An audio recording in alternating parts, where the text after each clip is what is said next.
सांगोला तालुक्यात गोवंशाची निर्दयी व अमानुष पद्धतीने वाहतूक करणाऱ्या पिकअप वाहनावर सांगोला पोलिसांनी कारवाई केली।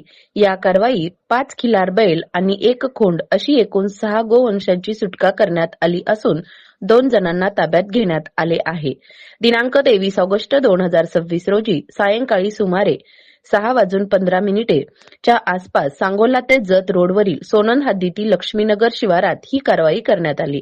पेट्रोलिंग दरम्यान पोलिसांना मिळालेल्या माहितीनुसार पोलीस पथकाने संशयित पिकअप वाहनाची तपासणी केली।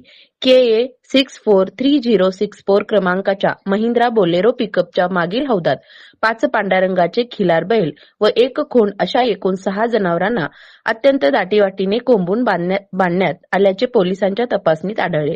जनावरांना हालचाल करता येणार नाही अशा पद्धतीने लोखंडी अँगलला दोरीने बांधण्यात आले होते। तसेच त्यांच्यासाठी चारा, पाणी व औषधाची सुविधा नसल्याचे पोलिसांनी नमूद केले आहे। या प्रकरणी वाहन चालक हनुमंत फकीराप्पा नंदी वय वर्ष 24 राहणार उपारती तालुका गोकाक जिल्हा बेळगाव आणि त्याच्यासोबत असलेला दराप्पा लक्ष्मण वडचानवकर वय वर्ष 28 राहणार तिगडी तालुका गोकाक जिल्हा बेळगाव यांना ताब्यात घेण्यात आले।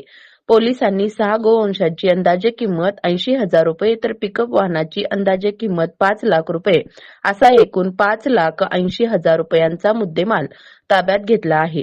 जनावरांची वाहतूक करताना आवश्यक परवानगी, जनावरे वाहतुकीची बोर्ड आणि अधिकृत पशुवैद्यकीय अधिकाऱ्याचे प्रमाणपत्र नसल्याचेही पोलिसांनी सांगितले आहे।